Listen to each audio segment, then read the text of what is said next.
Buenas, professor Antônio. Buenas, Argemiro. Sabe que nas minhas andanças eu gosto de dar uma viajada. Vi uns colonos de hoje em dia trabalhando ali com as ferramentas, né?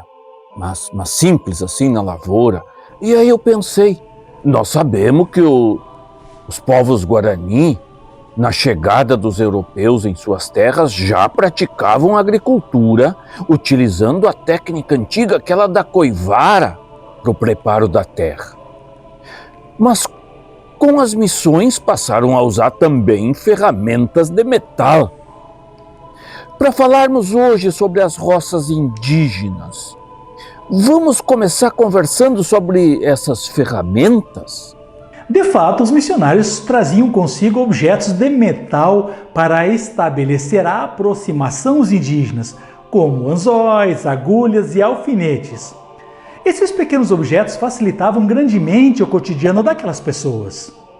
Outros instrumentos de metal que logo passaram a ser muito cobiçados por eles eram as cunhas e os machados, que revolucionaram a forma de trabalho com madeiras para a construção de casas, a construção de canoas e para o estabelecimento das roças.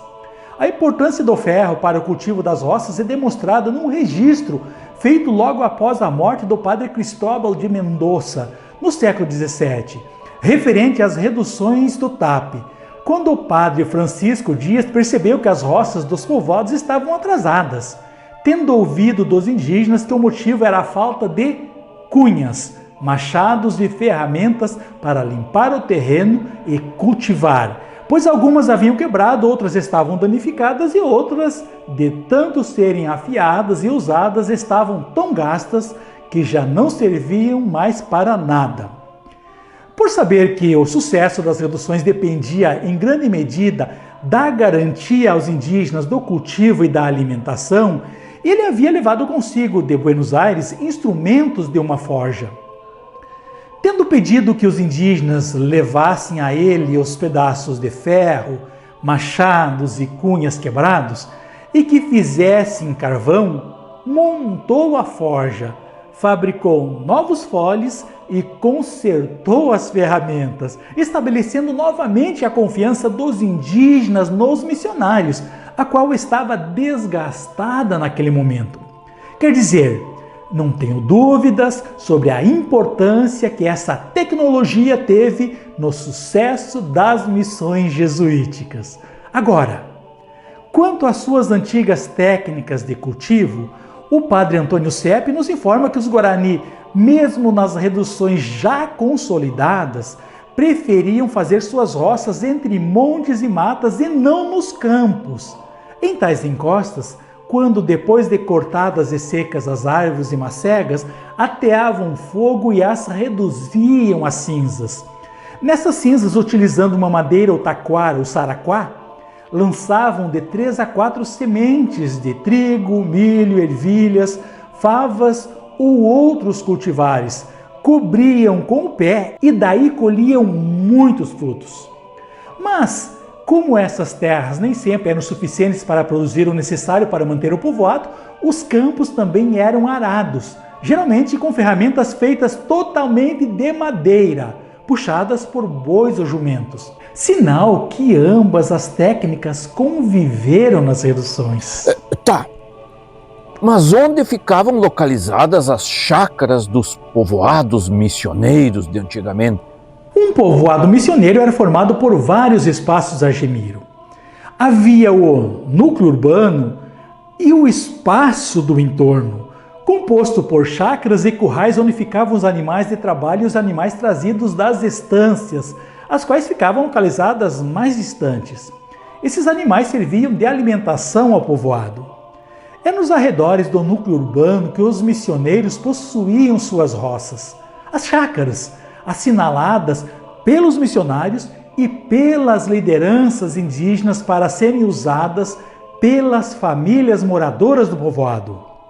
Como essas chácaras ficavam às vezes localizadas a alguns quilômetros, as famílias possuíam uma casa no núcleo urbano, mais bem composta e padronizada, feita de materiais mais duráveis, e outra casa nas chácaras, no estilo tradicional, de taipa e coberta com capim.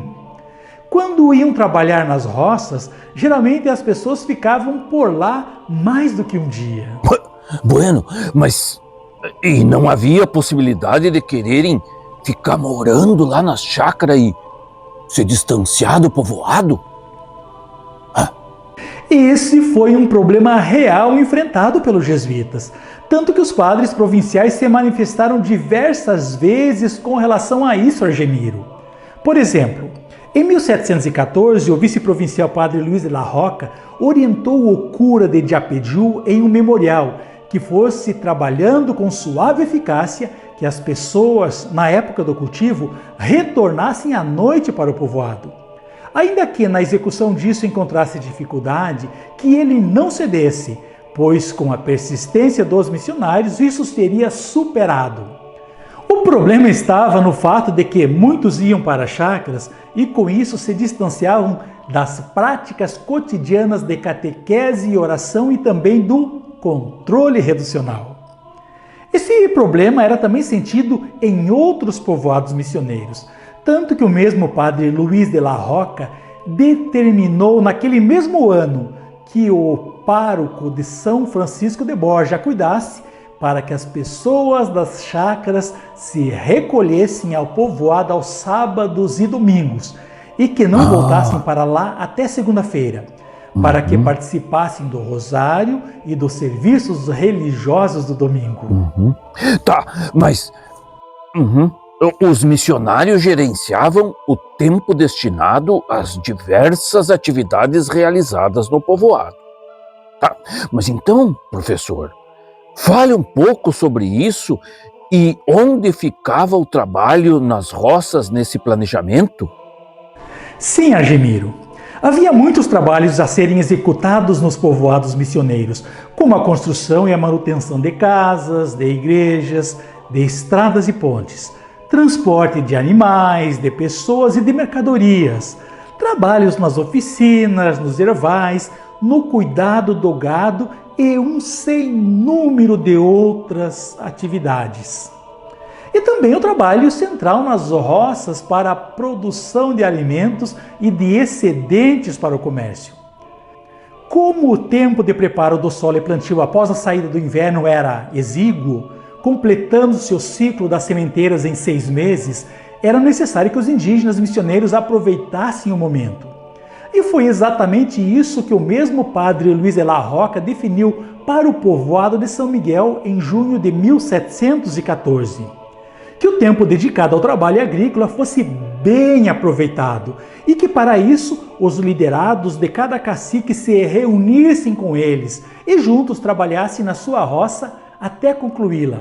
E depois, todos juntos fossem para a roça de outra pessoa e assim sucessivamente com as dos demais comandados de cada cacique. E o que os indígenas missioneiros plantavam nessas suas roças? Argemiro, trataremos desse assunto nos próximos encontros. Espero que tenhas gostado do que tratamos no episódio de hoje. Até o próximo. Aguidjevete. Obrigado.